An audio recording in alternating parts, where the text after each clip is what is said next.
un peu plus fiable sur le timing annoncé. Donc je vais presser les uns et les autres, mais justement pour pouvoir ménager un temps d'échange avec vous. Bienvenue à cette deuxième table ronde de cette journée professionnelle organisée à l'occasion du festival Viva Villa. Ce matin, pour ceux qui n'étaient pas là, nous avons échangé avec quatre intervenants autour des relations évidemment très fragiles parfois, fondamentales souvent entre le public et le privé, et la façon dont elles permettent l'émergence de certains projets. Nous avons démarré autour du très beau projet de Sébastien Thierry et de son groupe, le groupe Pérou, donc qui est un projet voilà, qui s'appelle Navire à venir, qui est un projet titanesque, enfin, le mot est très mal venu, mais projet. Alors c'est effectivement très, pardon, plutôt pharaonesque. Nous allons prendre cet adjectif pour lequel il a appelé aussi, voilà, un soutien à des dons. Et Sébastien a parlé ce matin d'hospitalité vive. C'était sa formule que j'ai trouvée très juste, et c'est aussi de ça dont il va être question dans cette deuxième table ronde. Et puis nous avons échangé avec deux collectionneurs, Ronan Grossia et Christian Ledorz, qui chacun ont présenté des visions assez différentes, disons, de soutien au long cours auprès d'artistes. Ils ont parlé l'un et l'autre de leurs engagements respectifs. Et puis Christine Germain-Donat, la directrice du musée de la chasse et de la nature à Paris, qui est un musée très particulier, une sorte de petit bijou dont le fonctionnement, le statut lui-même est un peu particulier, puisque c'est un musée privé issu d'une fondation. Elle a montré comment ce musée, d'une part, ne cessait de se réinventer, de réinventer son sujet même, le musée de la chasse et de la nature, et ne cessait de s'adapter en quelque sorte aux enjeux contemporains. Il le faisait toujours en compagnie d'artistes, et notamment d'artistes passés par la Villa Kujoyama. Voilà, et donc à présent, nous allons ouvrir cette deuxième table ronde. Donc nous, il faudrait qu'on arrive à tenir elle devrait se dérouler entre 14h45, je pense qu'on a peut-être déjà quelques minutes de retard, et 16h15, pour ensuite nous laisser un petit battement avant d'entamer la troisième table ronde qui démarrera à 16h30. Donc dans cet après-midi, il va être question vraiment du cœur du sujet, c'est-à-dire de l'hospitalité, de l'accueil d'urgence notamment, et évidemment avec nos différents intervenants, nous allons beaucoup parler de l'Ukraine bien sûr, de ce qui se joue aujourd'hui autour de l'Ukraine. Nous allons parler du Liban aussi avec vous, Guillaume Duchemin, et de la façon, et évidemment avec nos deux artistes qu'on a la chance d'accueillir aujourd'hui, mais je vais vous présenter les uns et les autres plus précisément après. Mais peut-être, voilà, ce qui va nous occuper, c'est à la fois la question de la réactivité, c'est-à-dire comment on répond à des situations d'urgence, et paradoxalement à la question de l'anticipation, c'est-à-dire que pour qu'il y ait réactivité, il faut aussi qu'il y ait des dispositifs qui soient en place, qui permettent de réagir très vite, de s'adapter aux situations d'urgence. Et donc aussi, ce qui va nous intéresser, dont il était déjà question ce matin, c'est la question du long terme, c'est-à-dire ce qui se passe en amont, en aval. Je pense qu'on va en parler aussi avec vous, Guillaume. Qu'est-ce qui se joue une fois aussi que les dispositifs d'urgence arrivent à leur terme? Comment on continue d'accompagner les artistes? Voilà, donc je vais tout de suite passer la parole à Sarah Gorog, qui est la directrice donc, de l'atelier des artistes en exil de Marseille. Donc vous allez nous raconter un peu comment cette antenne marseillaise est née. Je rappelle que donc l'atelier des artistes en exil existe aussi évidemment à Paris. Il a joué un rôle très actif ces derniers mois. C'est Juliette De Paul qui est votre Judith De Paul, pardon, qui est votre homologue voilà, à Paris. Vous avez une formation en philosophie, vous parlez plusieurs langues, je crois. Vous avez commencé à Marseille, enfin vous êtes vraiment ancré sur la scène marseillaise. Vous travaillez depuis une quinzaine d'années. Vous avez fondé les Demoiselles du 5 en 2012, qui est un lieu que vous avez dirigé pendant 5 ans. un lieu qui œuvre entre danse, théâtre et performance, avant de diriger la Cloche Sud et créer un réseau solidaire entre habitants, commerçants et personnes de la rue. Et puis en 2019, dans le cadre du Festival de Marseille, vous avez réuni la compagnie de théâtre Rara Oulib et les membres de la Cloche Sud et imaginé un événement public à la fois solidaire, social et artistique, dont le titre était Fête vagabonde, si je ne me trompe pas. Et donc vous avez ouvert en octobre 2021 l'antenne marseillaise de l'Atelier des artistes en exil, que donc vous dirigez depuis. Et vous nous avez proposé d'être accompagné d'Egor Shevchenko, excusez-moi Egor, donc vous êtes russe, vous êtes né à Moscou en 1989, vous avez étudié les sciences politiques, le droit, la philosophie, et vous êtes aujourd'hui un réalisateur de films de fiction et de documentaires. Vous travaillez un certain nombre d'enjeux évidemment très actuels, notamment la question de l'immigration. Vous avez suivi un cursus de 3 ans à l'école du Nouveau Cinéma de Moscou. Et puis vous avez ensuite rejoint donc, le Fresnoy.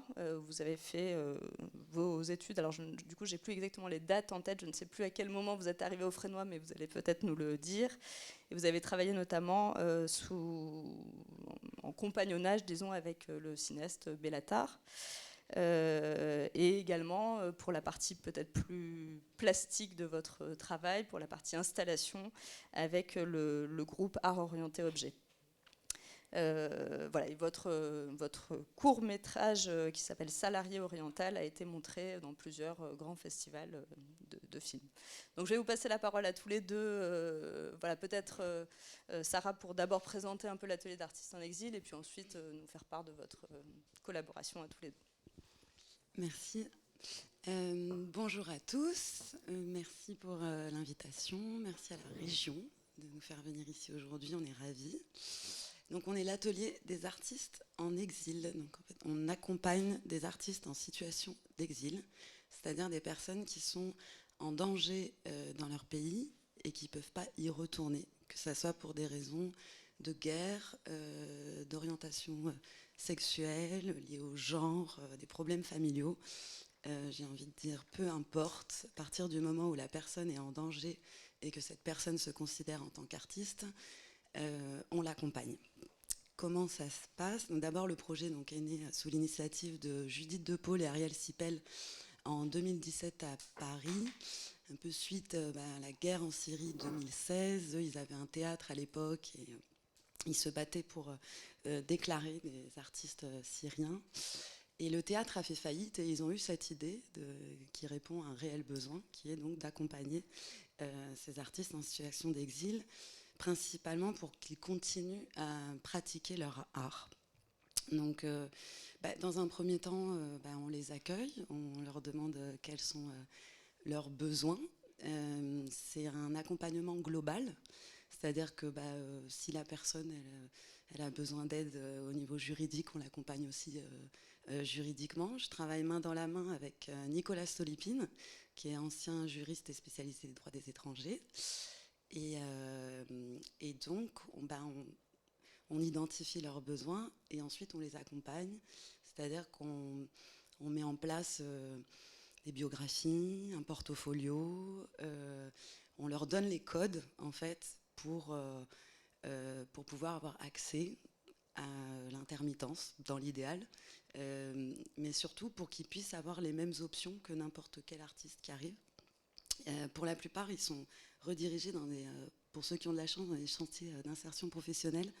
Et donc, il y a des directeurs de théâtre qui sont peintres en bâtiment ou qui... voilà, on est là pour dire peut-être qu'artistiquement, ils ont aussi des choses à nous raconter. Et concrètement, ça passe par des cours de français par l'art. Donc, on est en partenariat avec pas mal de musées. Donc, c'est Marseille Région Sud. C'est pas que Marseille, hein, on est aussi sur Nice, on se développe sur la région sud.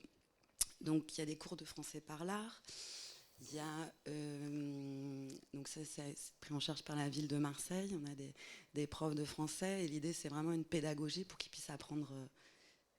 Pardon ? Si vous voulez faire défiler votre si vous voulez.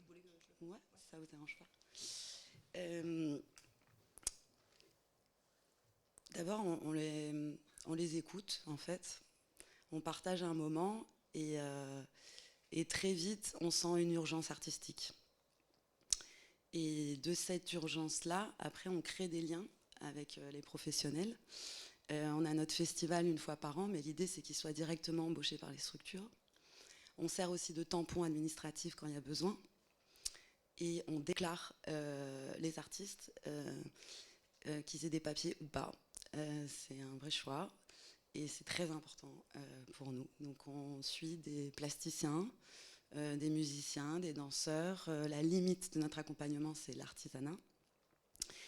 Et on travaille avec eux pour qu'ils puissent être programmés, pour qu'ils puissent montrer leurs projets. Après, il y en a pour qui ça marche, pour qui ça marche pas. Hein. C'est un peu comme tous les artistes, mais on part du principe qu'ils doivent avoir les chances qu'ont les autres. Et on se bat pour ça. J'ai fait vraiment un bref résumé, j'espère que c'est clair. Après, l'idée, c'est qu'il y ait des espaces pour les questions et qu'on ne prenne pas trop de temps. Juste rapidement, nous, à Marseille, c'est né il y a 1 an. On travaille main dans la main avec Hubert Collat. On a nos ateliers de travail à la Comrie, parce que quand même, le principe de base, c'est que l'artiste puisse pratiquer son art. On suit des artistes qui étaient professionnels dans leur pays, d'autres qui étaient en formation dans leur pays, donc qui peuvent continuer leur formation. Là, je vois Anaïs des Beaux-Arts de Lumini qui accueille une artiste en situation d'exil et qui continue à se former. Après, on a aussi des artistes qui sont devenus artistes par l'exil. En fait, on a un regard, évidemment, si Judith m'entendait, sur ce qu'on programme, parce que l'objet est artistique. Après, à partir du moment où quelqu'un a cette nécessité artistique et qu'il est en danger, on l'accompagne. Et à ce moment-là, on n'a pas vraiment de regard sur... on va le guider, mais il y en a qui ne veulent pas faire de demande d'asile. Il y en a qui sont rentrés dans le droit commun, qui sont réfugiés politiques.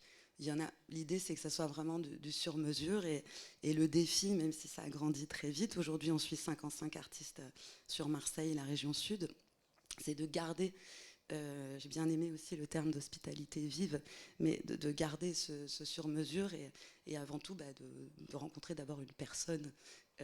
Donc voilà, donc il y en a qui ont des problèmes de logement, donc on fait le lien avec les aides actuelles. Il y en a d'autres qui ont juste besoin d'un espace de travail vite pour peindre et puis qui sont soutenus grâce aux aides qui existent et du coup on va aller directement là-dessus. C'est vraiment en fonction de la personne et de la rencontre. Et donc dans ce cadre-là, je vous présente Egor, qui est un artiste, donc réalisateur documentariste russe, que je connais très peu.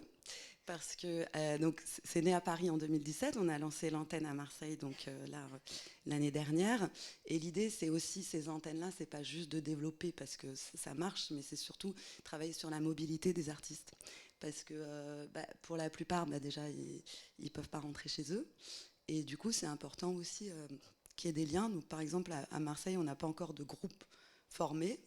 Et souvent, là, on a fait une soirée au Mucem. C'est un groupe d'artistes exilés congolais, parisiens qui sont venus avec des DJ marseillaises, qu'on avait des DJ.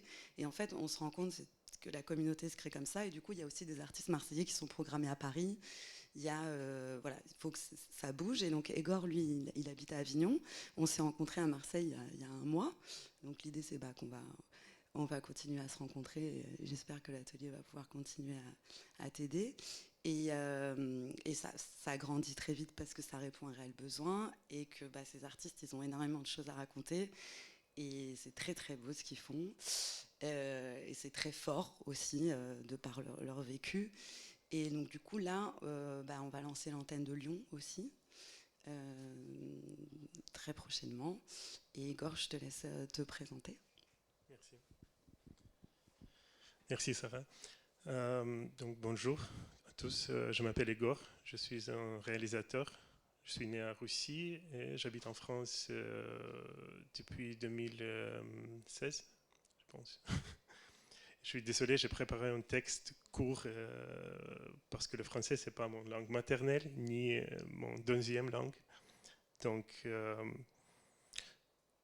comme j'ai compris avec mon expérience comme un artiste en exil, le soutien aux artistes réfugiés, il y a deux aspects.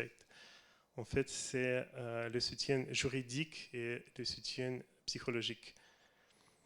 Le soutien juridique, c'est pour moi, c'est la communication avec les autorités et les organisations locales. Donc, c'est-à-dire que ça sera mieux si l'organisation qui accueille les artistes est en contact avec les autorités locales.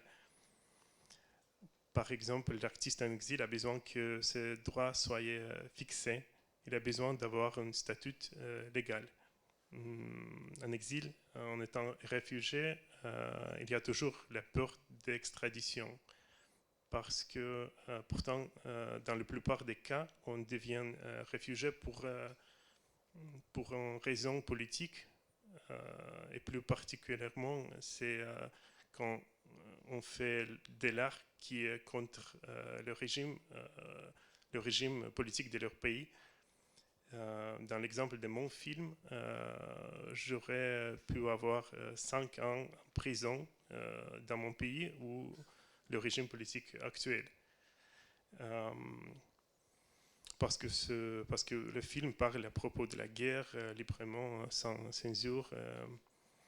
Donc ensuite, je peux dire que le sentiment de la peur et de l'insécurité, c'est ce qui accompagne toujours une personne en exil. Et pour travailler, un artiste besoin de la sécurité. Et l'état de sécurité, c'est ne pas avoir peur d'être déporté, être ruiné. Pour atteindre cet état, on a besoin d'avoir les droits comme dans la pyramide des besoins, c'est d'être sécurisé. Par exemple, dans l'atelier des artistes en exil, j'ai rencontré un couple des artistes qui ne pouvaient pas exercer leurs activités artistiques à cause de la peur, de l'angoisse, peur qu'ils soient déportés parce qu'ils n'ont pas de statut légal. Et pendant quelques mois, ils attendaient la réponse concernant les papiers et pendant ce temps, à cause de l'angoisse, ils ne pouvaient pas travailler. Donc, quand ce besoin est satisfait, on peut passer à une étape psychologique que l'artiste a besoin d'une communauté, des gens qui le comprennent, une communauté de sang de laquelle il peut parler et peut être entendu. Par exemple, d'après mon expérience avec l'artiste en exil, c'est exactement la communauté qui aide à surmonter des états psychologiques difficiles et pouvoir de nouveau faire le travail artistique. Et je trouve que c'est vraiment important d'être entouré des gens qui partagent les mêmes soucis, qui comprennent. Par exemple, le couple lequel j'ai rencontré à l'atelier des artistes en exil, ils ont pu prendre leurs activités à l'obtention des APS, c'est autorisation provisoire de séjour. Et après, tout va bien avec plus ou moins. Et le dernier exemple, à finir, à ce jour, je suis en train de renouvellement de mon titre de séjour. Et il y a une semaine, mon actuel titre de séjour a expiré et je suis ici sans papier. Mais j'ai continué mon activité. Donc ça sera tout. Merci. Ce qui est intéressant avec Igor, on s'est rencontrés un peu mieux tout à l'heure, c'est qu'il me disait que voilà, pour lui, c'est deux choses, donc le côté juridique et le côté communauté, pas être isolé. Je pense que c'est deux choses qui vont ensemble en fait. Souvent on me dit mais c'est artistique ou c'est social? Comment dire, l'objet est artistique parce que y a une œuvre d'art représentée, une scène, il y a un résultat de quelque chose et le social devient presque un moyen pour représenter l'art parce que aussi je ne sais pas si vous avez envie d'aller en Ukraine en vacances ou en Birmanie, mais c'est des pays où on ne va pas. Et puis avec tout ce qui se passe en ce moment dans le monde, on n'a pas trop envie de prendre l'avion aussi. Et en fait, c'est des témoignages aussi de ces pays-là. Et je pense que c'est très important, oui, l'hospitalité, mais en fait, c'est très enrichissant aussi. C'est pas que dans un sens, c'est pas juste nous, on n'est pas en guerre, il faut qu'on les aide. C'est aussi qu'est-ce qu'ils ont à nous raconter et qu'est-ce que ça nous apprend sur nous-mêmes, je pense. Et pour ce faire, c'est vrai que l'idée de l'atelier des artistes en exil, qui me touche particulièrement, c'est justement de dépasser cette dichotomie entre le social et l'art, et plutôt les deux. Je vais vous donner un exemple concret, mais quelqu'un qui vient peindre tout le temps à l'atelier, et en fait, il devait aller à l'OFI, il avait un rendez-vous pour sa demande d'asile, alors qu'il est en train de peindre. Et le fait d'avoir ces personnes devant nous, et de connaître cet accompagnement, ça peut être, attention, là, pose ton pinceau, là c'est important, oups, j'ai oublié, ces artistes sont rêveurs. Voilà. Et de la même façon, sentir si la personne, elle est prête à être sur scène, si elle a besoin de soutien, si la scène va le sauver, le danger, la limite, et comment ensemble on réfléchit à ça. C'est très important parce qu'on n'est pas juste là pour dire lui il est prêt, lui il n'est pas prêt, lui il va bien psychologiquement. C'est vraiment, on crée une communauté ensemble avec les artistes.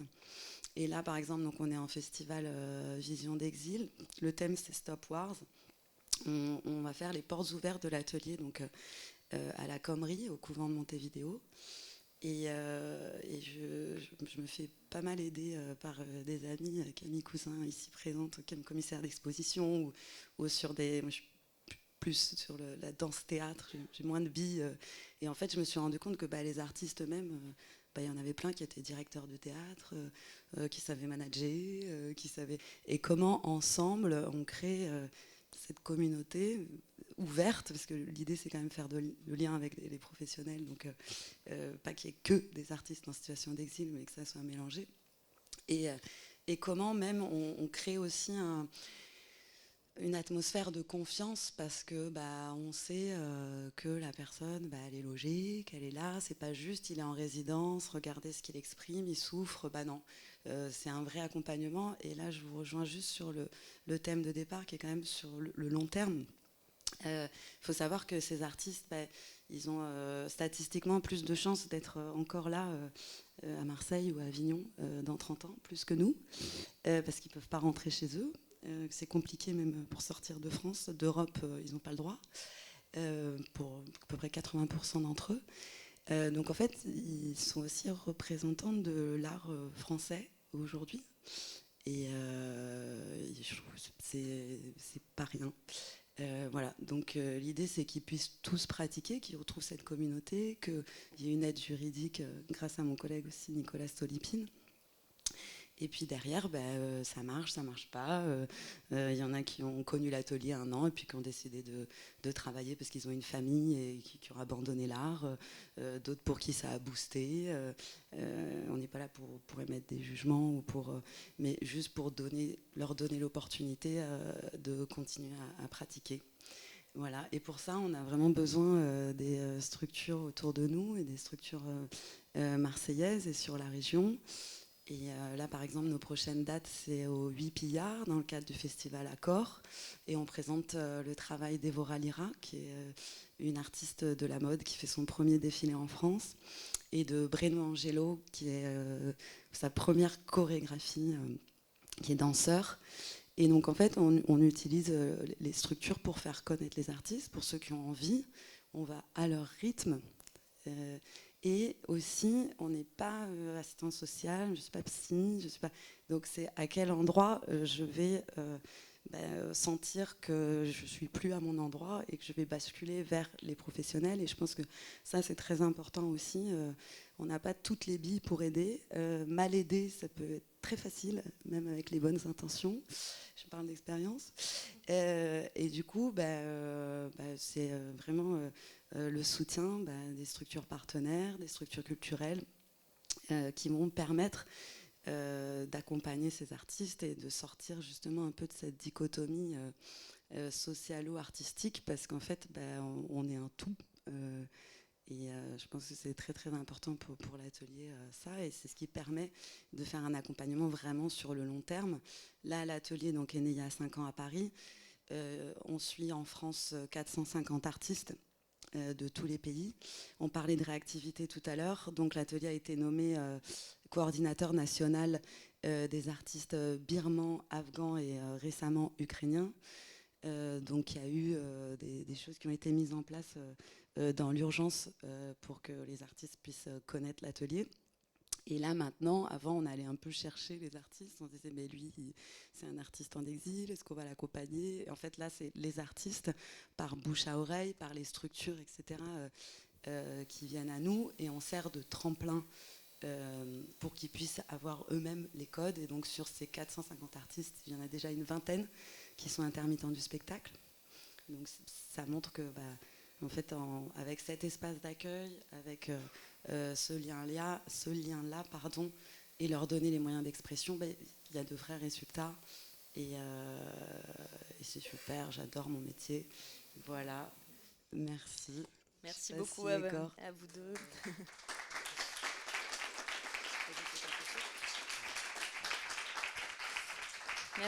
Merci beaucoup Sarah et Igor pour ce témoignage. Et peut-être vous avez commencé à le dire un peu à la fin, mais je me posais une question sur le processus de rencontre, c'est-à-dire que vous avez l'air de dire que maintenant ce sont beaucoup les artistes eux-mêmes qui identifient la structure et vous interpellent du coup spontanément. Enfin, quels sont les canaux comment ils arrivent à vous Alors, moi ça fait quand même plusieurs années.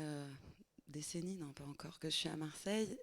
Donc avant, je travaille aussi avec les personnes de la rue. Il y a des artistes que j'ai rencontrés dans la rue.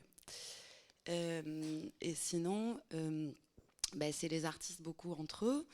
On profite aussi de la notoriété de l'atelier des artistes en exil à Paris, parce que Ariel et Judith sont très très actifs, donc ça joue un peu partout. Et puis ça fait vite le bouche à oreille. Ou sinon, avec les structures partenaires. Des personnes qui travaillent avec des artistes ukrainiens et qui m'appellent et qui me disent ils sont là en résidence mais en fait ils peuvent pas rentrer au pays. Ok, on les rencontre. Voilà, il y a aussi y a un site qui est en 4 langues. On essaye d'être très présent et en même temps il faut les moyens pour les accueillir. Donc là on est ravis, on a embauché une coordinatrice la semaine dernière. Mais malheureusement, avec ce qui se passe, ça va très vite. Et le fait qu'on réponde à ce besoin-là, le lien se fait très naturellement. Je ne sais pas, Igor, comment tu as connu l'atelier, toi? J'ai déjà oublié, je pense que quelqu'un m'a donné un lien. Et c'est ça, ouais. Ouais. Un autre artiste, je pense, oui. C'est ça. Et là, juste par exemple, Igor, tu travailles sur un documentaire sur un garçon de 15 ans, ukrainien. Et ce documentaire, tu le travailles avec un autre artiste que tu as rencontré à l'atelier des artistes en exil. Et c'est assez chouette ce qui se passe. On a des artistes internationaux et il y a des projets qui se créent. Là, par exemple, il y a un duo avec un artiste afghan et une artiste birmane. Et c'est très riche dans les échanges. Ils ne sont pas obligés de travailler entre eux, évidemment, il n'y a aucune obligation, mais c'est très très drôle de les entendre parler de l'art. Et on se prend vraiment des claques. Je fais juste une dernière anecdote, mais là j'ai un artiste afghan qui me dit Sarah, c'est bon, j'ai trouvé pour Stop War un projet révolutionnaire. Je vais mettre 3 femmes sur scène. Point. Ça nous fait rire, mais pour lui c'est révolutionnaire. Donc c'est aussi de vrais témoignages, ces artistes-là, sur ce qui se passe. Et je pense que c'est très précieux de les écouter et de faire entendre leur voix. Merci. Merci beaucoup. Mais je vous propose, de toute façon, j'espère qu'on aura justement le temps d'échanger un peu après tous ensemble. Peut-être d'ailleurs sur une dimension européenne, ça je sais pas, on en parlera peut-être après, mais du coup je vais passer la parole à Sandra Becher voilà, on reste sur le territoire français avec la Villa Blog donc à Poitiers. Je vous laisse la petite. Je vous présente en quelques mots avant de vous passer la parole. Donc, vous avez travaillé dans vous avez travaillé dans différents endroits dans le secteur du patrimoine, l'événementiel, la diffusion de spectacles, la mise en place d'un projet de scène labellisé, et vous avez travaillé pendant plus d'une dizaine d'années en tant que chargé de développement culturel sur un territoire qui réunissait une cinquantaine de communes autour de Poitiers. Et donc à ce poste, vous avez entre autres accompagné les acteurs culturels à mettre leurs projets en œuvre, à participer à leur mise en réseau, notamment en expérimentant une résidence de territoire en partenariat avec le Centre national des arts de la rue. Et dans le cadre du programme européen Leader, vous avez également été à l'initiative de 2 projets de coopération qui valorisaient un certain nombre de disciplines et d'actions dans le domaine du livre, de la lecture, des arts visuels, des résidences d'artistes, du spectacle vivant. Vous avez également travaillé en partenariat avec le Centre d'art Rurart. D'accord. Et travaillé donc à la direction culture patrimoine de la ville de Poitiers et du Grand Poitiers, où vous avez participé donc à la mise en place du projet de la ville à bloc, donc qui va nous intéresser aujourd'hui. Et aujourd'hui, donc, vous êtes en charge des résidences d'artistes, de la gestion et du développement des partenariats et de tous les événements liés à la ville à bloc. Donc, si vous voulez bien nous présenter un peu ce lieu et ce que vous y faites. Merci pour cette présentation. Bonjour à tous et merci de l'invitation pour parler effectivement de ce projet de la ville à bloc qui est né il y a 4 ans, à peine 4 ans maintenant, puisque la ville à bloc a été inaugurée en février 2019, donc toute jeune résidence. La Villa Bloch, c'est l'ancienne demeure de Jean-Richard Bloch, qui est un intellectuel du début du XXe siècle. Alors, comment ça marche, cette petite chose ? Voilà. Donc, un intellectuel du début du XXe siècle qui a connu bon nombre d'artistes, et parmi, on va dire, les plus grands, Louis Aragon, Georges Duhamel, André Gide, Fernand Léger, Stéphane Zweig, André Malraux, etc. Jean-Richard Bloch, c'est ce qu'on appelle un polygraphe. Donc, il était à la fois romancier, dramaturge, journaliste, essayiste, etc. Et c'était aussi un pacifiste. Et c'est dans cette maison où il a accueilli, comme je le disais, bon nombre d'artistes, d'écrivains, d'intellectuels, en fait, qu'il a... C'est un lieu, on va dire, de passage, de convivialité, de rencontre. Et c'est aussi quelqu'un qui a accueilli, à l'époque, des artistes qui fuyaient la répression dans leur pays. Artistes espagnols, allemands, en tout cas germanophones, qui fuyaient en tout cas le franquisme et le nazisme à cette époque-là. Donc, Jean-Richard Bloch, pour être, on va dire, en cohérence avec l'histoire du lieu, la ville de Poitiers a souhaité effectivement transformer cette demeure, qui est composée à la fois d'un grand parc, d'un petit pavillon et d'une maison principale, en résidence d'artistes, et peut maintenant accueillir 4 artistes en simultané. La ville a fait appel à un architecte qui s'appelle Nicolas Dorval-Bory, qui est un peu un spécialiste des lieux créatifs et des résidences d'artistes, et qui a travaillé effectivement à la fois à la mémoire du lieu, en essayant de préserver la mémoire du lieu, et en y mettant une touche contemporaine, en gardant en effet cet esprit de maison de famille, on va dire. Donc j'ai quelques images à vous montrer sur ce lieu et de la transformation qu'il a opérée. Donc ça, c'est à la fois la maison principale que vous voyez là et le pavillon, qu'on appelle le pavillon. Voilà, une dernière vue de l'autre côté de la maison. Et puis après, voilà, des espaces, comme je vous le disais, qui sont restés à la fois avec une touche contemporaine et un esprit maison de famille. Donc là, un des gestes architecturaux avec la faille, ce que Nicolas Dorval-Bory a appelé la faille lumineuse. Donc ça, ce sont les espaces qui sont dédiés aux artistes dans la maison principale. Voilà, pour faire très vite. Sur ce projet, le projet qui est développé à la Villa Bloch, il y a 2 volets, à la fois un volet historique et patrimonial, comme vous pouvez vous en douter, avec effectivement la reconstitution du bureau de Jean-Richard Bloch, quasiment à l'identique, vraiment aux petits oignons, parce qu'on a un fond, Jean-Richard Bloch, qui est conservé à la médiathèque de Poitiers, très riche en photos et qui nous a permis de voir en fait comment le bureau était aménagé. Et je vous assure qu'à chaque fois qu'on rentre dans ce bureau, il y a quelque chose qui se passe, en tout cas pour moi, et je sais que pour d'autres, beaucoup aussi, on sent que c'est chargé. Pour le projet qui est développé à la Villa Bloch, je vous le disais, à la fois ce volet historique, patrimonial, et puis donc le volet des résidences d'artistes. Donc ça repose, en tout cas sur différents partenariats, dont l'un qui va nous intéresser beaucoup dans le cadre de cette table ronde, le partenariat avec ICORN, donc, qui est un réseau international des villes refuges, auquel la ville a adhéré dès la fin de 2017, dès qu'elle a pris la décision en fait, d'entériner le projet culturel qui allait être développé dans ce lieu. Donc le réseau international des villes refuges, c'est un réseau de par le monde qui voilà, a des adhérents comme la ville de Bruxelles, Paris, Mexico, New York, Amsterdam, etc. Et donc au niveau national, Poitiers était la deuxième ville à adhérer à ce réseau, avec cet engagement politique fort de la part de la ville de Poitiers, d'accueillir un artiste qui fuit la répression dans son pays. En l'occurrence, comme je vous l'ai montré dans les images, on a à la fois un pavillon qui nous permet d'accueillir, on va dire, une artiste avec compagnon et éventuellement 2 enfants. C'est le choix qui a été fait par la ville de Poitiers d'accueillir un poète iranien, sa femme et ses 2 enfants.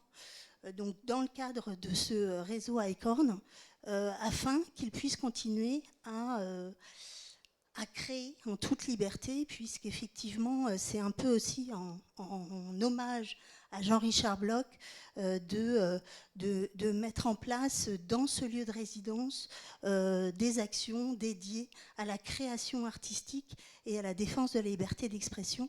Donc ça, c'est un élément fort du projet.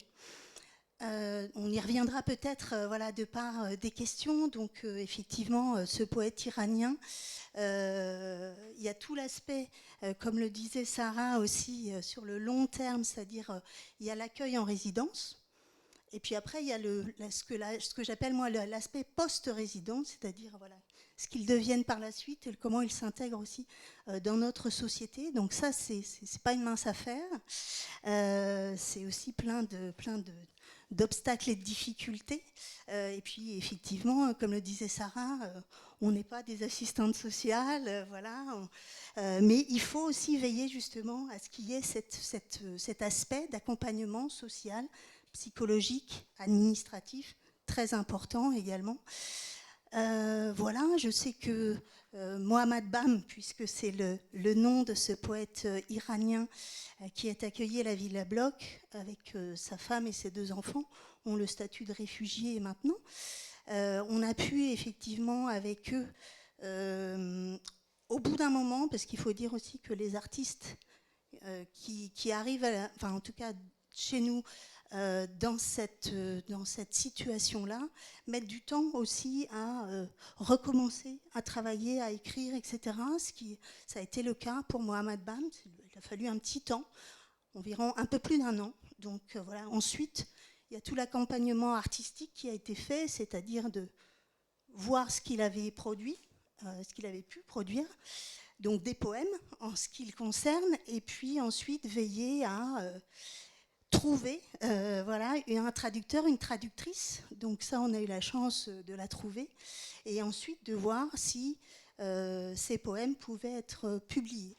Donc là aussi, on a eu la chance de trouver aussi un éditeur qui a pu faire confiance à la fois au poète et à sa femme, puisque sa femme est photographe, ce qui fait qu'on a pu mettre en place, en tout cas coéditer, entre la ville de Poitiers et les éditions Filigrane, une publication des poèmes avec les photos de sa femme, Nazanin Bam. Voilà. Pour ça, et puis ensuite, pour brosser un peu plus largement Ce qu'on fait à la Villa Bloch, il y a aussi un partenariat important avec la Cité internationale des arts, où là, on accueille des artistes francophones. Voilà, là, jusqu'à présent, on était plutôt sur des propositions, des invitations de notre partenaire. Et là, on vient de lancer récemment un appel à candidature à destination justement des artistes qui sont déjà passés à la Cité internationale pour pouvoir faire une résidence à la Villa Bloch dans cet esprit de résidence croisée. Voilà pour ça. Ensuite, un autre partenariat de coup plus local, on va dire, avec l'École européenne supérieure de l'image. Donc là, on est sur des postes diplômés de cette école, plutôt art visuel, avec justement tout un dispositif d'accompagnement également, à la fois sur la résidence, mais aussi sur des restitutions, sur des coûts de production, etc. Voilà, pour les Poitiers et Angoulême. Et puis un autre partenariat avec le Poitiers Film Festival, donc là pour l'accueil de jeunes réalisateurs, réalisatrices, scénaristes. Donc là on est plutôt sur des résidences courtes, contrairement aux partenariats, tous les partenariats que j'ai pu vous citer avant, puisque à Acorn, on est vraiment sur des résidences longues, voire très longues, avec tout l'accompagnement dont on a pu faire état jusque-là. Et puis, Cité internationale, on est plutôt sur des résidences d'environ 6 mois. Les I aussi, et donc le Poitiers Film Festival, plutôt sur des résidences courtes de 1 mois. Voilà pour ça. Et puis ensuite, on a des partenariats. Donc ça, c'était vraiment les partenariats fixes. Des partenariats plus ponctuels, hein, comme avec la scène nationale, le théâtre auditorium de Poitiers, mais aussi l'université de Poitiers. Également avec l'Institut français, puisque justement, on en parlera après. On a accueilli aussi une réalisatrice libanaise dans le cadre de l'opération, enfin, du programme NAFAS. Voilà, et justement Pascal Asma, qui est le nom de cette réalisatrice, est actuellement à la Villa Bloch, puisque, comme vous le savez tous, on a eu une crise liée au Covid-19 qui n'a pas permis de réaliser sa résidence dans sa globalité sur le temps prévu initialement, et donc un report de sa deuxième partie de résidence là actuellement à la Villa Bloch. Voilà, je pense que je suis dans les temps. Un grand merci, oui, tout à fait. Merci beaucoup, Sandra Bocher. Et peut-être quand même une question. Enfin, moi, je ne connaissais pas Dites-moi.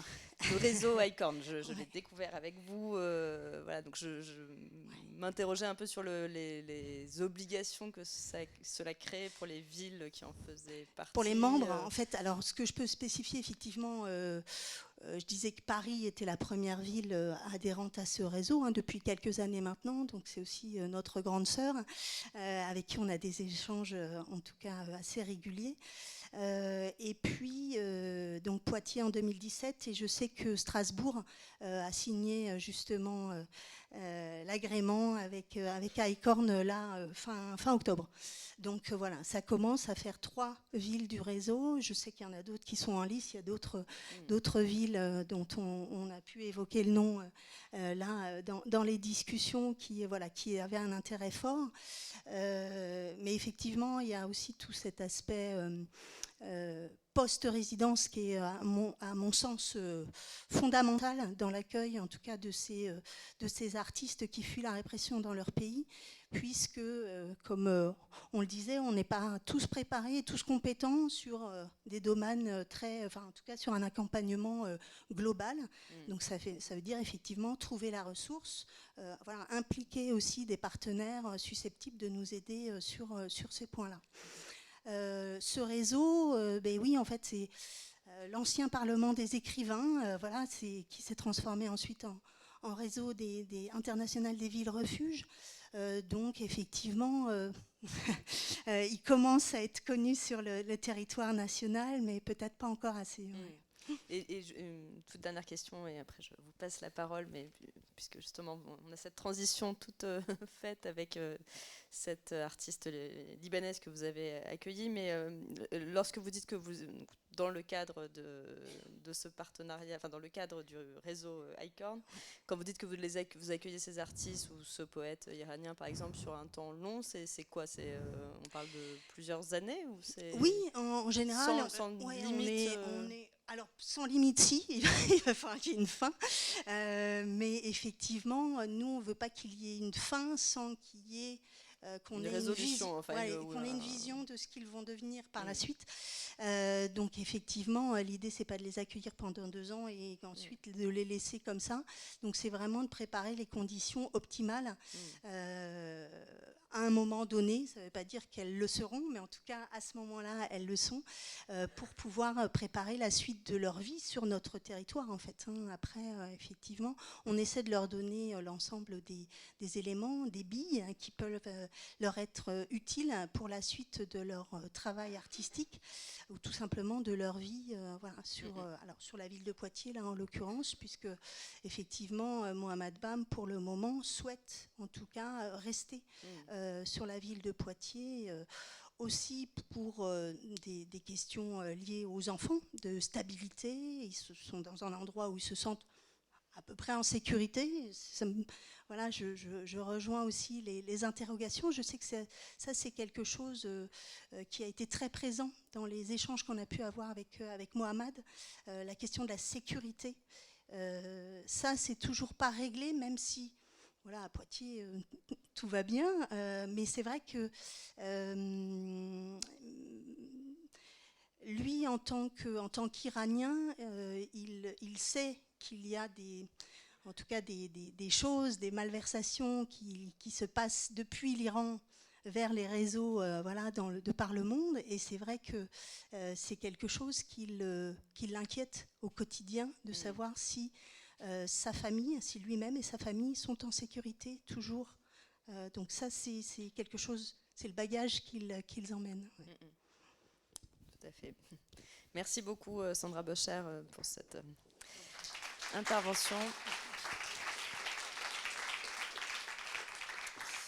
Et donc vous avez évoqué ce programme NAFAS dont il va justement être question maintenant avec vous, Guillaume Duchemin. Donc je vous présente également brièvement avant de vous passer la parole. Vous avez donc commencé, nous étions confrères, vous avez commencé au sein du groupe Le Monde, puis du Le Monde Interactif. Vous avez notamment vous êtes consacré à la distribution et à l'acquisition de films de patrimoine et de films contemporains. Puis vous avez créé une agence spécialisée dans la création et le développement d'applications et de sites internet, notamment dans le domaine de la culture et des médias, avant d'intégrer donc l'Institut français à Paris en 2011 en tant que directeur du département numérique, et avant de rejoindre un peu plus tard l'ambassade de France à Singapour en 2015 en tant qu'attaché audiovisuel régional pour l'Asie du Sud-Est. Puis vous êtes un peu reparti encore entre 2017 et 2021, puisque vous avez dirigé le département patrimoine de Gaumont pour développer et valoriser la collection privée à travers une série d'expositions à l'international. Et vous êtes donc revenu dans le droit chemin je plaisante, en septembre 2021 en rejoignant donc l'Institut français, et notamment en prenant donc la direction de l'Institut français au Liban. Où vous avez donc coordonné le programme NAFAS, donc qui n'est pas, comme vous me le rappeliez, qui n'est l'acronyme de rien du tout, mais qui, je vais vous laisser le dire, signifie quelque chose en libanais. Voilà, je vous passe la parole. Merci beaucoup. Merci pour cette invitation, pour cette table ronde. C'est effectivement un programme très important en fait, qui s'est déroulé, qui est en train juste de se terminer en décembre, puisque c'est un programme qui s'est étalé sur 2 ans. Donc Nafas, ça signifie souffle, ça signifie à la fois respiration en libanais, donc en dialecte libanais. Et donc c'est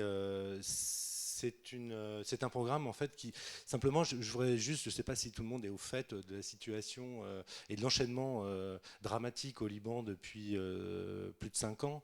En gros, il y a 4 événements majeurs ces dernières années qui se sont passés et qui font qu'aujourd'hui le Liban est dans un chaos absolument total, dans une crise sociale et politique et plus encore même humanitaire. En 2017, il y a eu une crise économique qui en fait est liée à un effondrement total du système bancaire au Liban, puisque toutes les banques ont confisqué l'argent de tous les Libanais, l'argent, les comptes courants, les comptes d'épargne.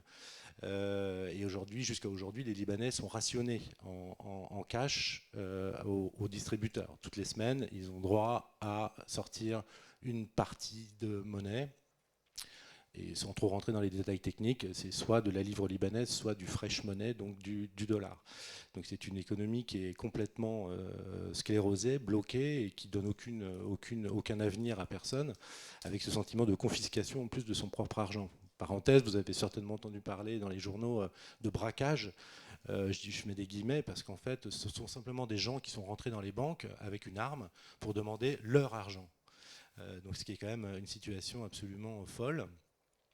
En 2019, donc il y a eu des manifestations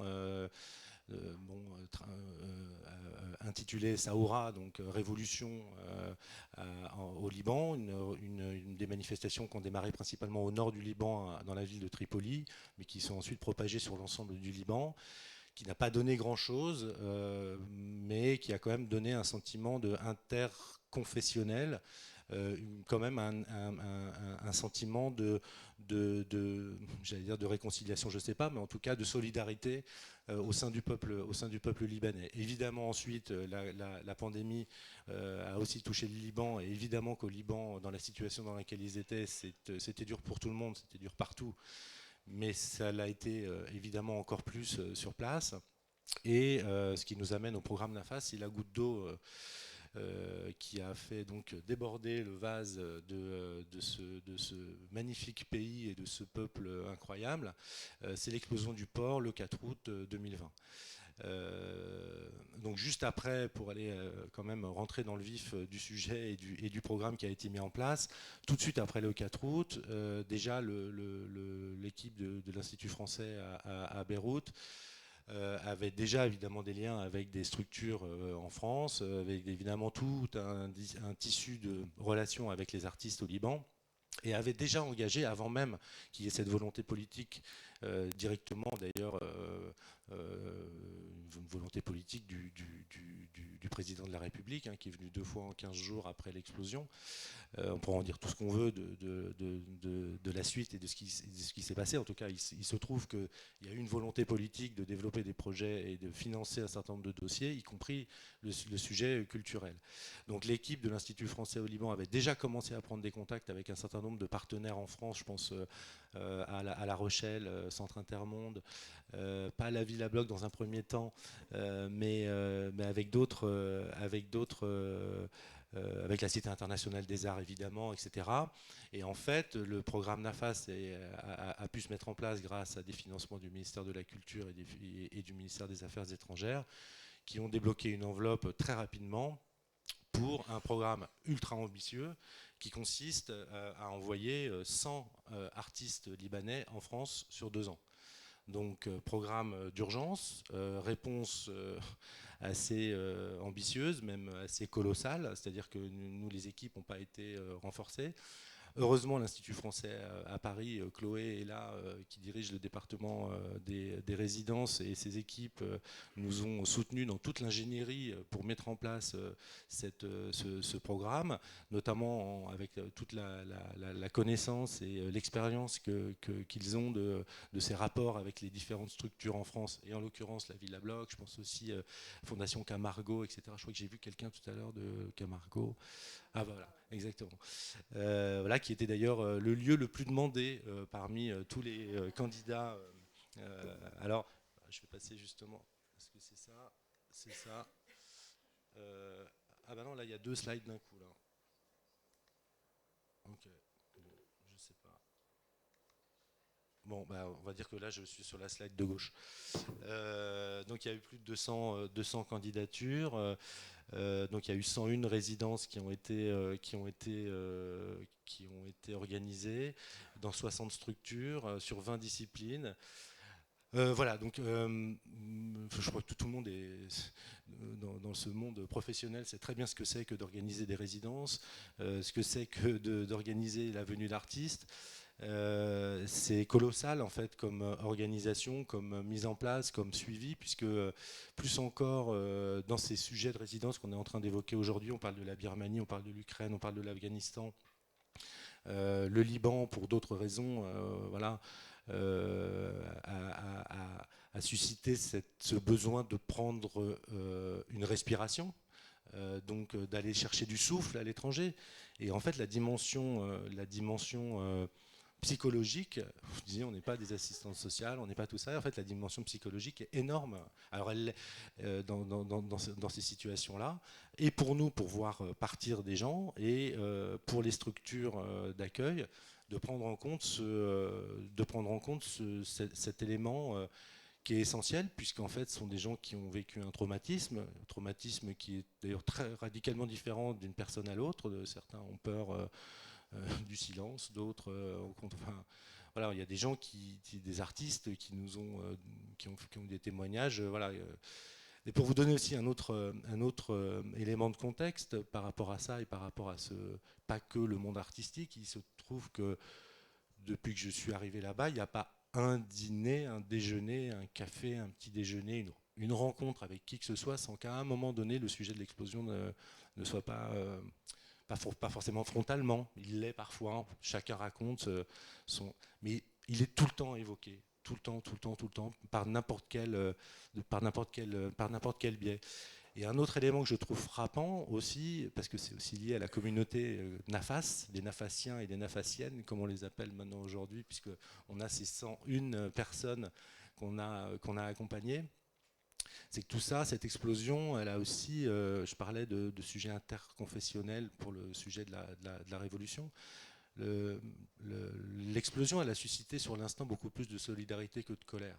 C'est-à-dire que les gens se sont tous ligués entre eux pour s'entraider. La colère aujourd'hui, elle est là parce qu'il n'y a toujours pas d'enquête, il n'y a toujours pas de coupable, et donc le deuil n'est pas encore fait. Donc c'est pour ça que tout le monde en parle avec autant de enfin, c'est extrêmement vif. La plaie n'est absolument pas refermée. Il se trouve que là, dans mon petit passé professionnel, j'ai un tropisme cinéma très fort, et je me suis beaucoup intéressé au cinéma libanais qui traite de la guerre civile en permanence. Et aujourd'hui, effectivement, j'ai constaté qu'effectivement maintenant le sujet de l'explosion et de l'exil et de partir, puisqu'en fait tous les gens, quelle que soit leur confession ou leur niveau social, ils ont tous envie de partir, et on est dans une espèce de schizophrénie là.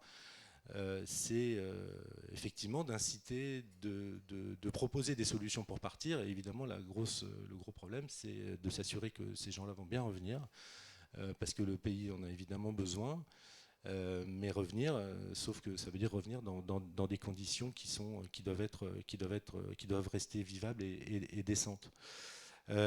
Pour revenir simplement sur la structure du programme NAFAS, le programme NAFAS, donc en fait il y a eu 4 dispositifs à l'intérieur de NAFAS.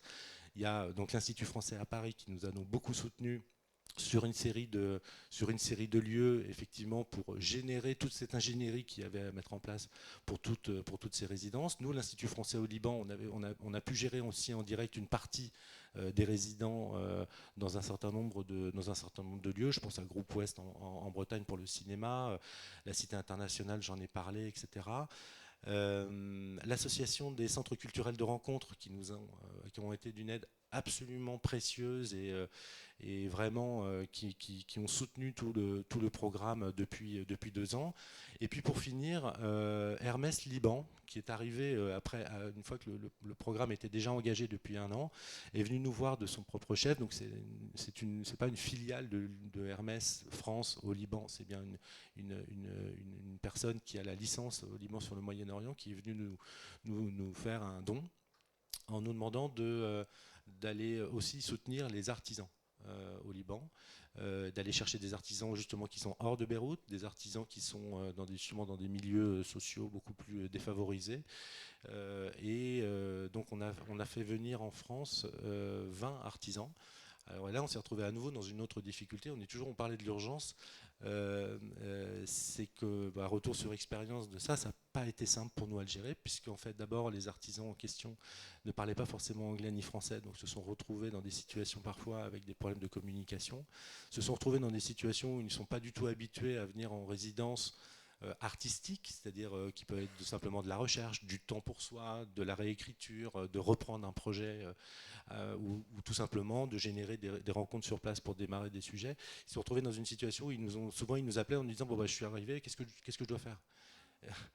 Donc j'ai pas d'atelier, donc voilà. Donc alors là on a essayé de faire un peu de réglage au fil de l'eau.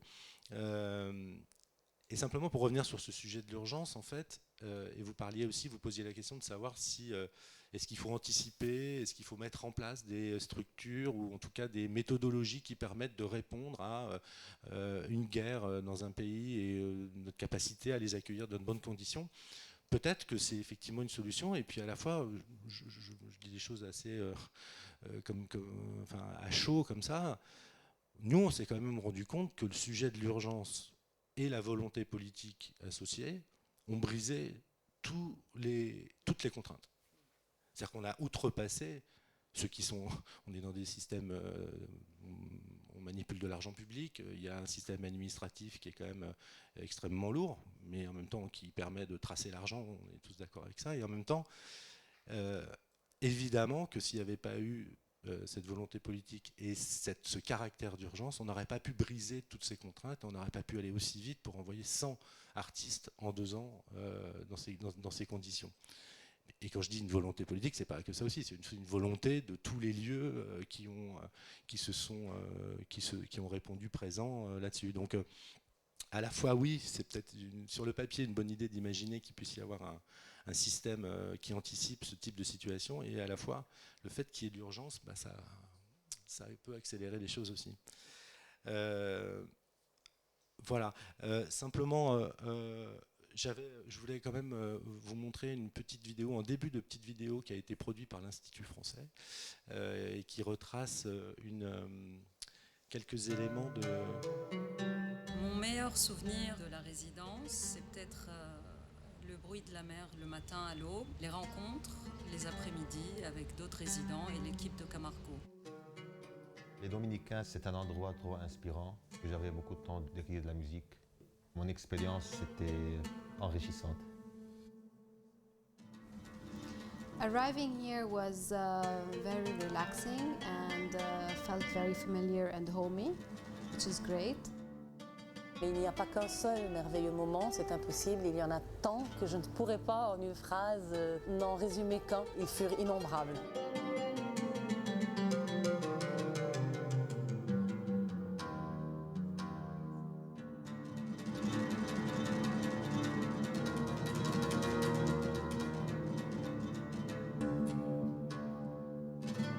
Quand l'Institut français nous a contactés, c'était pour nous une évidence de le faire. Surtout qu'en étant face à la Méditerranée, c'était une évidence d'accueillir des personnes de l'autre côté, provenant de l'Est.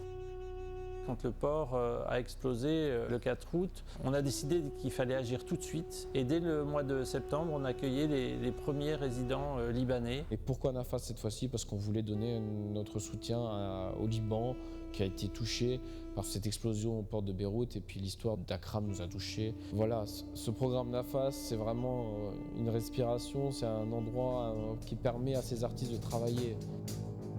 Voilà, c'était juste pour vous donner... Le film sera disponible, il est un peu plus long, mais c'était quand même pour... Les artistes qui sont venus... Ouais, pour donner une idée et des lieux d'accueil et effectivement des résidents. J'aurais juste terminé sur aussi la question que vous posiez tout à l'heure, c'est de savoir qu'est-ce qu'on fait maintenant avec toute cette communauté, tous ces gens avec lesquels on a pu échanger et travailler. Donc il y a un sujet de moyens, puisque l'aide d'urgence, c'est une chose, mais une fois qu'on a épuisé l'aide d'urgence, il faut arriver à trouver des moyens pour assurer une forme de continuité. Donc déjà, on a créé comme cette communauté de Nafassiens et de Nafassiennes qu'on aime beaucoup et qu'on reçoit régulièrement chez nous à l'Institut français. On a décidé de développer d'autres programmes de mobilité. J'entendais ce matin, je ne sais plus qui disait que le dernier né des résidences françaises à l'étranger, c'était la Villa Albertine. Eh bien non.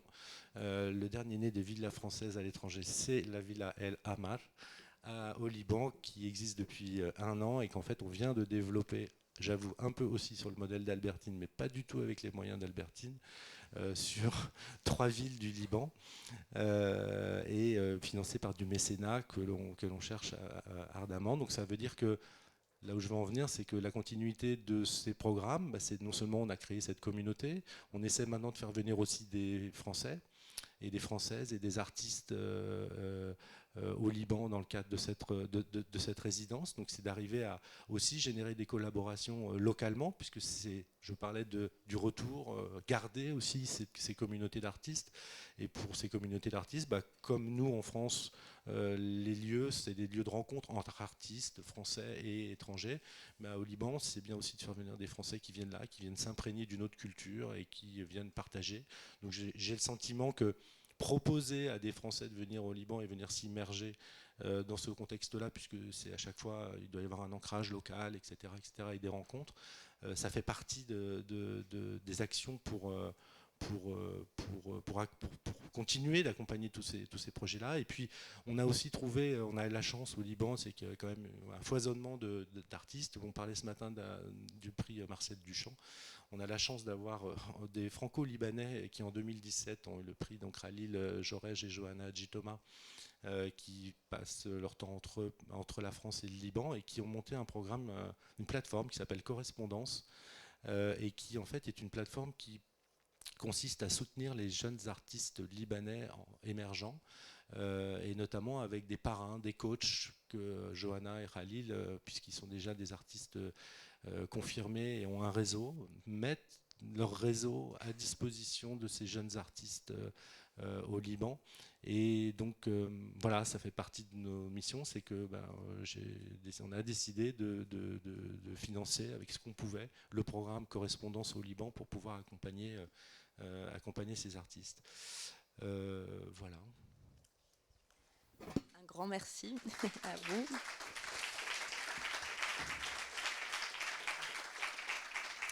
Vous avez raison, en tout cas, de rectifier,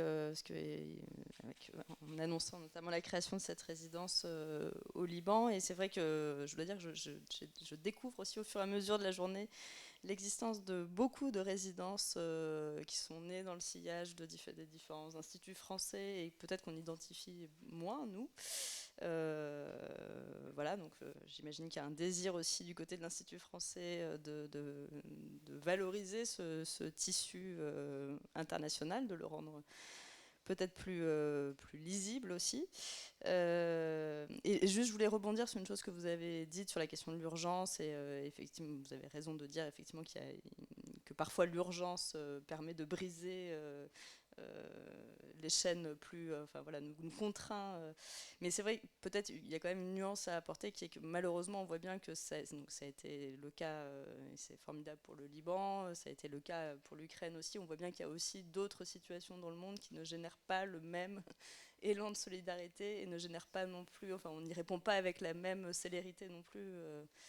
Voilà, ça c'est quand même une question qui se pose, qui j'imagine se pose beaucoup pour vous dans l'atelier des artistes en exil. Je pense évidemment à l'accueil qui a été fait aux artistes afghans, que vous soutenez, mais qui n'ont pas quand même bénéficié du même type de soutien généralisé par l'ensemble des structures françaises. Peut-être on peut en discuter après. Mais du coup, je voudrais vous passer la parole, Adrien. Donc Adrian Mokanou, pardon. Donc vous êtes un compositeur ukrainien justement, et vous êtes accueilli en résidence en ce moment à la Casa Velasquez. Je crois que votre résidence, mais vous me direz si je ne dis pas de bêtises, est liée aussi à un fonds d'urgence qui a été mis en place cette année, donc en soutien à l'Ukraine.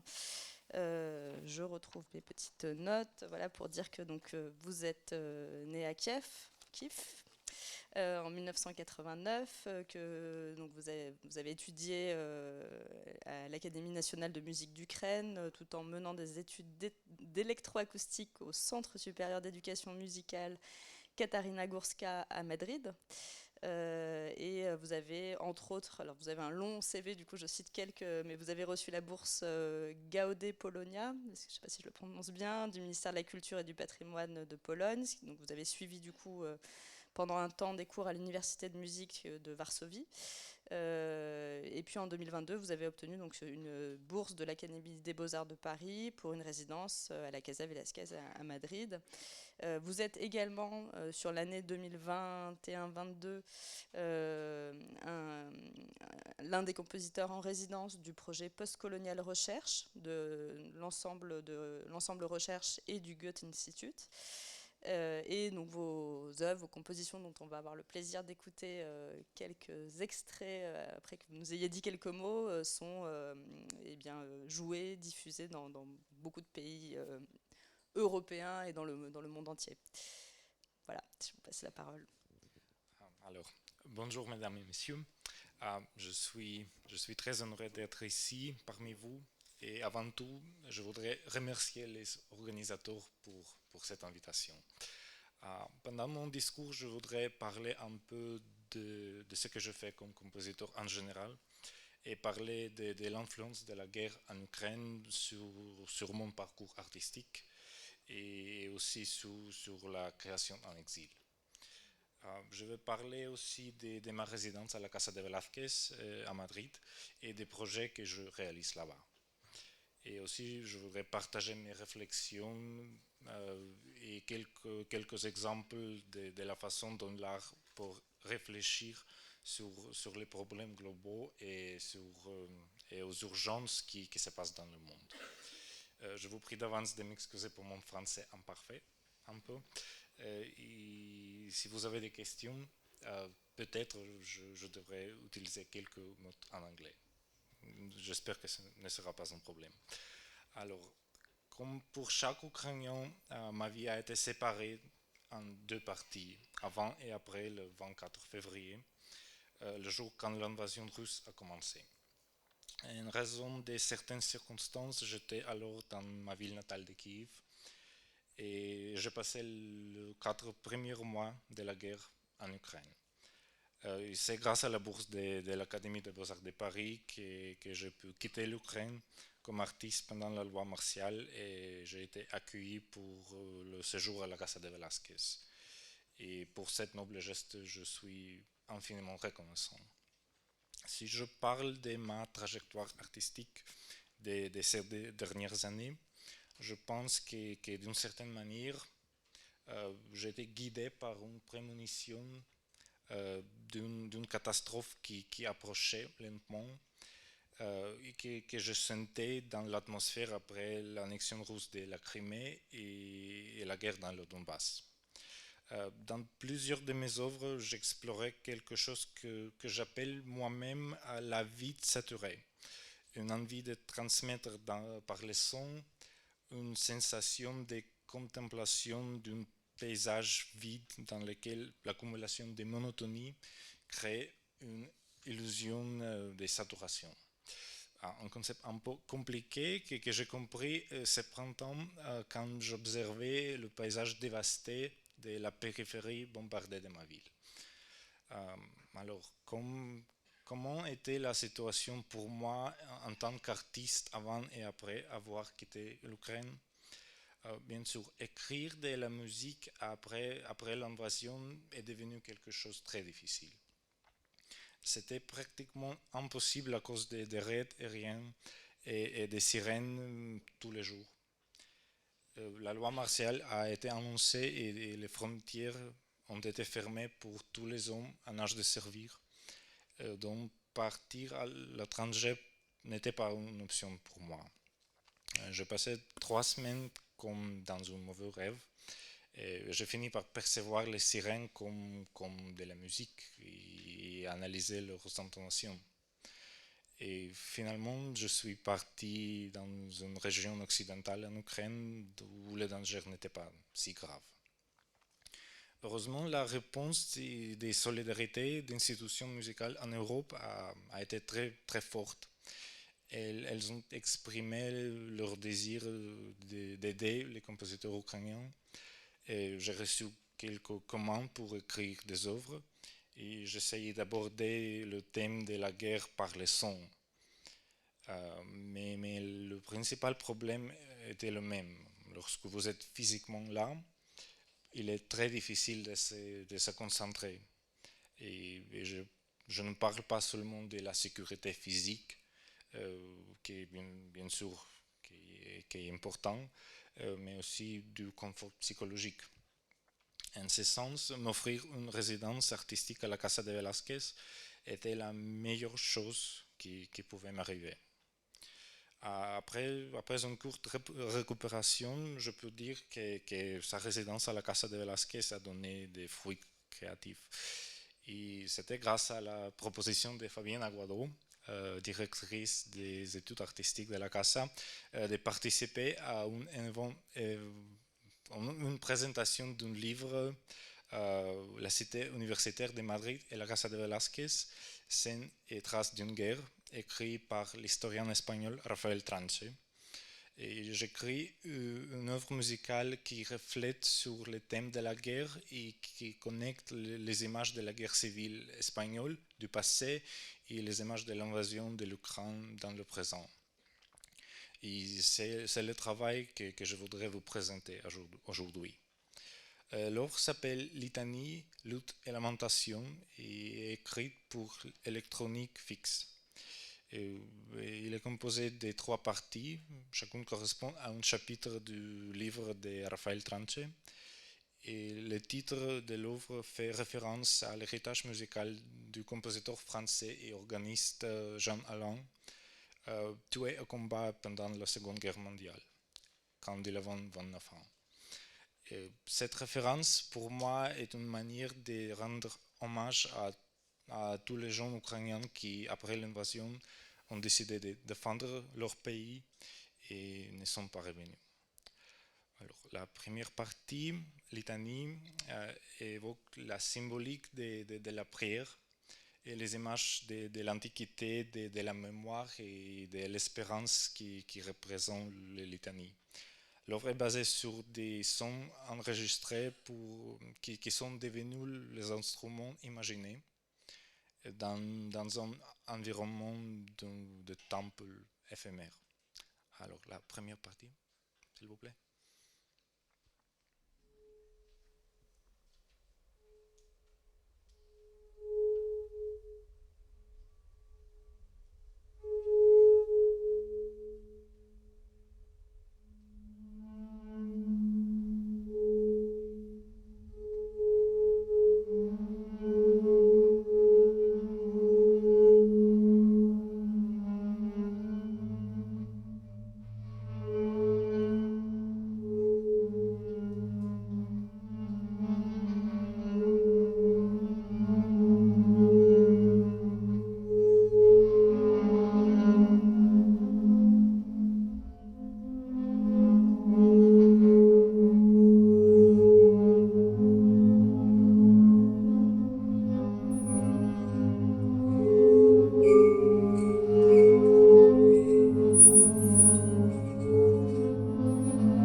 La deuxième partie, c'est une chambre de bataille. Cet épisode est basé sur des sons générés et synthétisés électroniquement qui créent un paysage sonore plein d'agitation, des sons d'alarme, des bruits d'avion et d'explosions lointaines. Après l'apogée, sont les sirènes enregistrées pour moi en Kiev. La deuxième partie.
dernière partie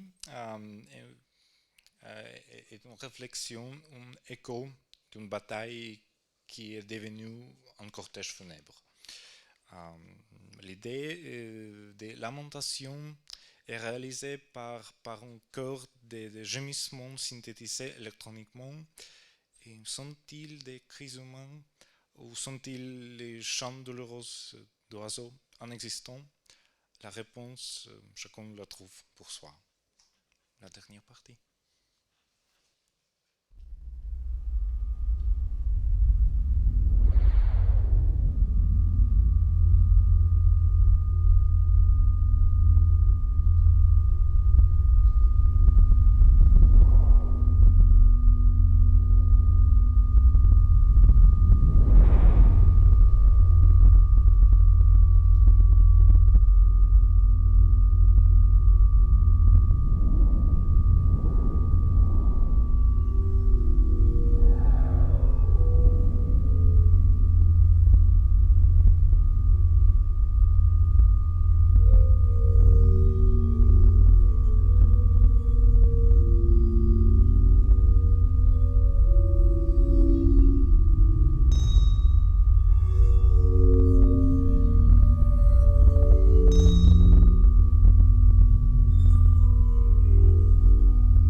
Voilà, merci beaucoup. Très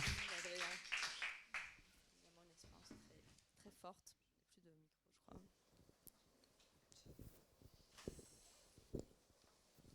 Ah, voilà, c'est reparti.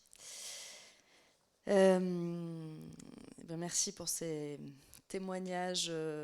Peut-être avant si on peut faire un petit tour dans la salle, si vous avez des questions. J'avais une question peut-être pour Egor aussi, si vous voulez bien. Évidemment, c'est très émouvant de vous avoir tous les deux sur scène. Je ne sais pas si vous vous connaissiez avant, si vous vous êtes rencontrés aujourd'hui.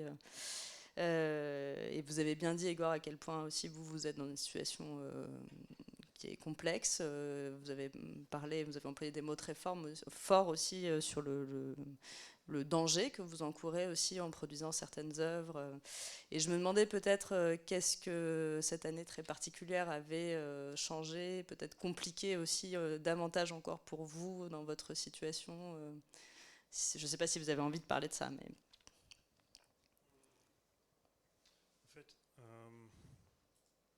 Il y a quelques semaines, j'ai rencontré un réalisateur.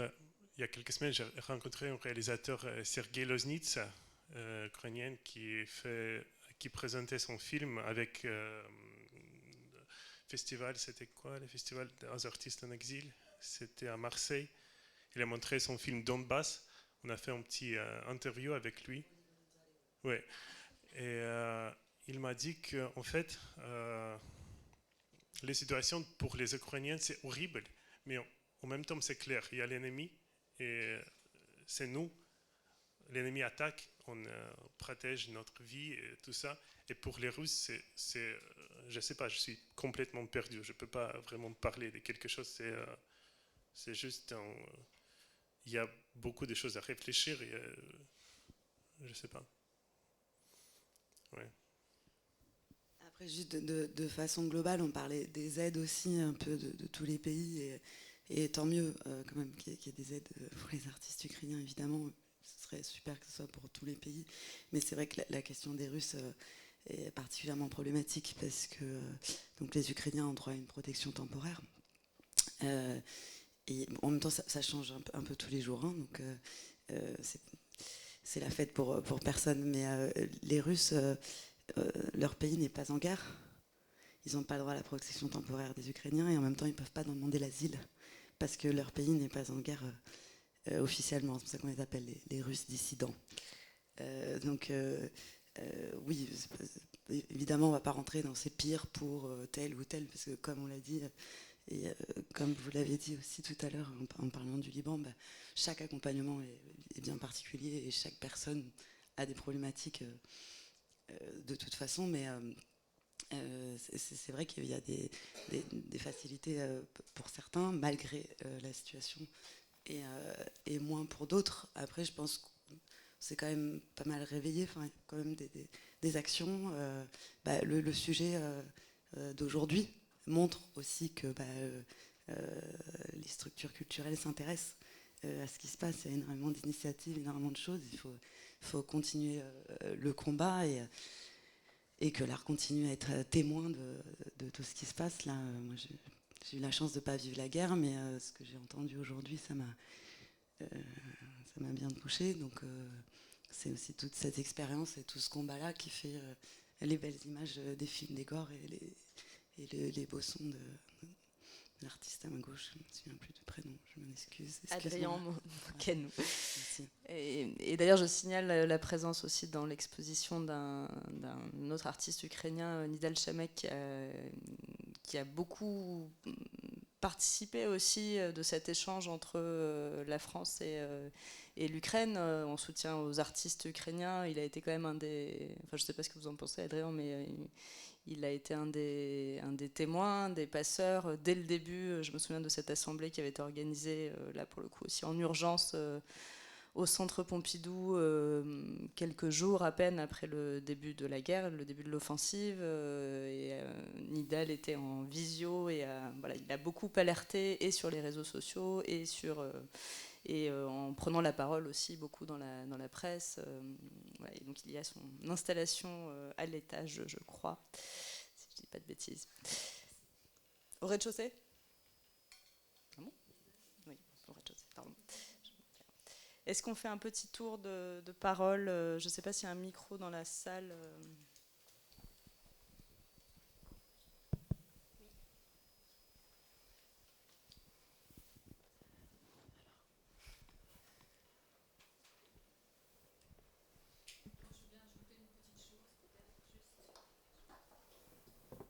Juste ajouter, parce que malheureusement, ça n'a pas été possible, mais avec nous aujourd'hui, il devait y avoir des représentants d'une structuration, je ne sais pas comment l'appeler, une plateforme qui s'est mise en place récemment en Espagne, qui se nomme aujourd'hui Terra, et qui rassemble en fait toutes les structures et bonnes volontés qui souhaitent en fait, avec les moyens qui sont là à disposition, se structurer de manière à pouvoir permettre des circulations aussi d'artistes à travers différentes structures selon des besoins. Donc je vais m'en faire rapidement l'écho. Donc Terra s'est mis en place sur depuis longtemps, il y avait un désir comme ça qui pouvait circuler dans les échanges entre que ce soit la Casa Encendida, le Reina Sofia, donc des structures qui peuvent être très établies, ou des petites associations, des petites galeries. Et donc finalement, l'arrivée de la guerre nous a mis en mouvement. Et il y a toute une réflexion qui se met en place de manière à pouvoir permettre, selon les moments et les besoins, la circulation d'artistes dans nos différents lieux. Donc par exemple, nous, on a des ateliers collectifs qu'on peut mettre à disposition d'artistes qui par ailleurs vont être accueillis dans une autre structure. La Casa Encendida va programmer des artistes pour pouvoir montrer des résultats de travaux, etc. Donc on essaie de créer une plateforme qui justement dépasse l'urgence et s'inscrive dans le temps et s'inscrive dans tout ce qu'on disait tout à l'heure, dans ce besoin qui est multiple. Et de simplement, voilà, il y a la chispa, comme on dit en Espagne, l'étincelle qui s'est mise en place à partir de là, mais pour tenter de créer quelque chose voilà, sur la pérennité. Et c'est là où c'est en fait la grande difficulté. Et voilà, il faut que chacun pense la suite. Il faut que aussi nous, on essaie de soutenir Adrienne pour penser la suite. Et voilà, donc c'est bien que vous vous rencontriez tous aujourd'hui.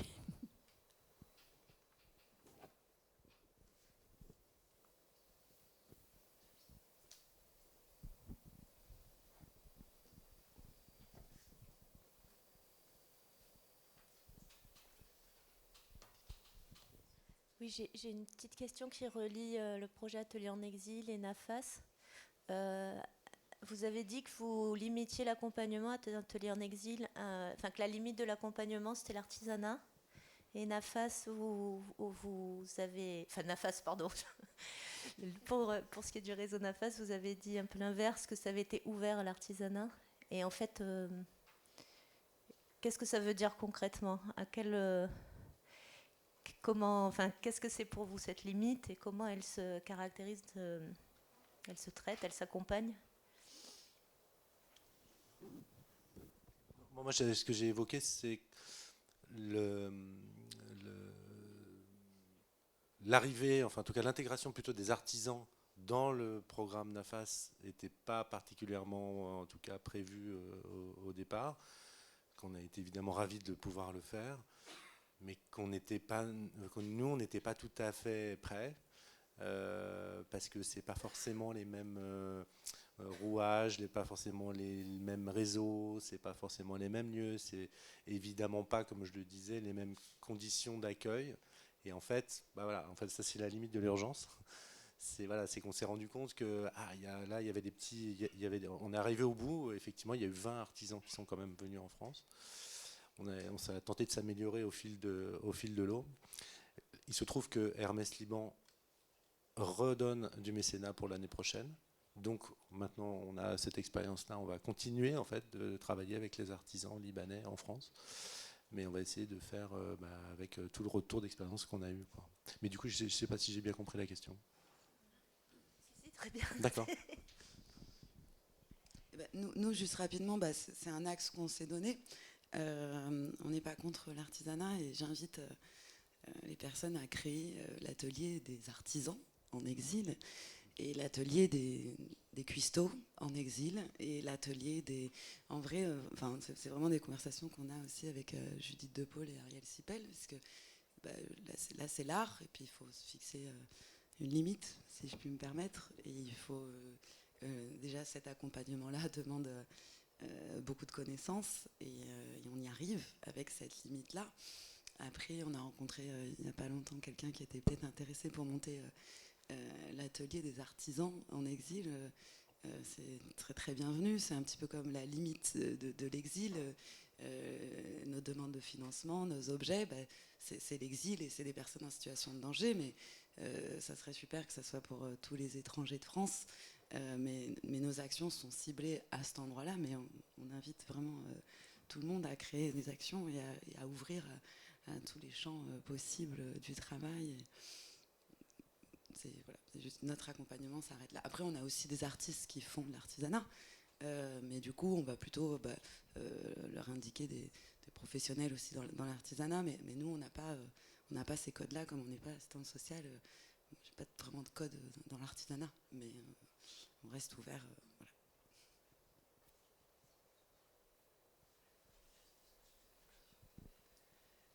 Je prends juste la parole une seconde. Donc, Chloé Fricou, je suis responsable du pôle des résidences à l'Institut français. Et donc, comme on revient sur NAFAS, je voulais juste ajouter, on a parlé en effet de l'importance de la solidarité, de la mobilisation très rapide de toutes les structures en France, structures de résidence, donc la Villa Bloc, bien sûr, la Fondation Camargo.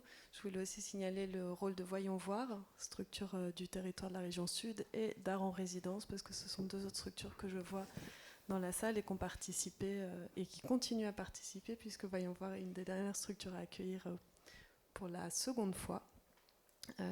Quelqu'un donc côté artisan d'art qui vient dans les prochains jours.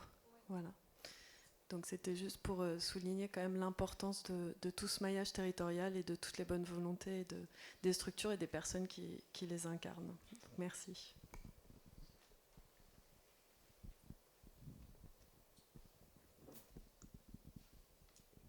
Bien, merci. Sauf s'il y a une dernière question, mais sinon je vous propose de faire une très courte pause. Il est donc ça y est, on est déjà un petit peu en retard, mais presque pas. Donc bravo et un grand merci à vous tous pour ces interventions, témoignages.